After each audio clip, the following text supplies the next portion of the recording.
છેલ્લા 6 મહિના 6 થી 8 મહિના જેવું થયું ત્યારે અમે કલેક્ટરમાં શિક્ષણ અધિકારીમાં એમાં અરજી કરી હતી. શા માટે? કે છોકરાના સર્ટિફિકેટો આપતા નહોતા. એટલે પછી અમે એને પહેલાં એમ કીધું કે ભાઈ ફી દઈ જાવ તો અમે તમને સર્ટિફિકેટ દઈ, અને છોકરાને પરીક્ષામાંથી કાઢી નાખ્યો.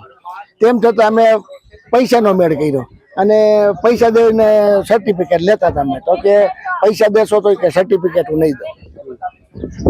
અને કેટલા સમયથી આ સ્કૂલ ચાલતી હતી? કોણ ચલાવતું હતું?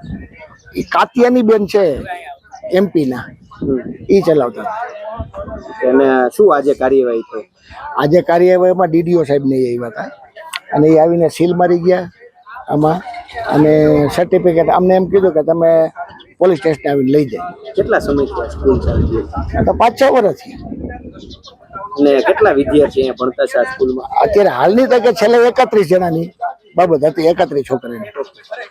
કારણ કે એમના વાલીએ બધે આવ્યા, આ બધું જોયું એટલે વાલી આવ્યા કે આપણા છોકરાનું એવું થશે.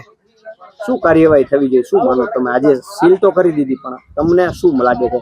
ભવિષ્ય સાથે ચેડા છે બાળકો? હા, બાળક ભવિષ્ય સાથે ચેડા છે અને અમને એનું ટેન્શન વધારે હતું. એટલે પૈસાનો મેળ નહોતો તો ઉછીતા લઈને પૈસા દેવા ગયા અમે કે ભાઈ પૈસા લઈને તમે સર્ટિફિકેટ આપી દીધું.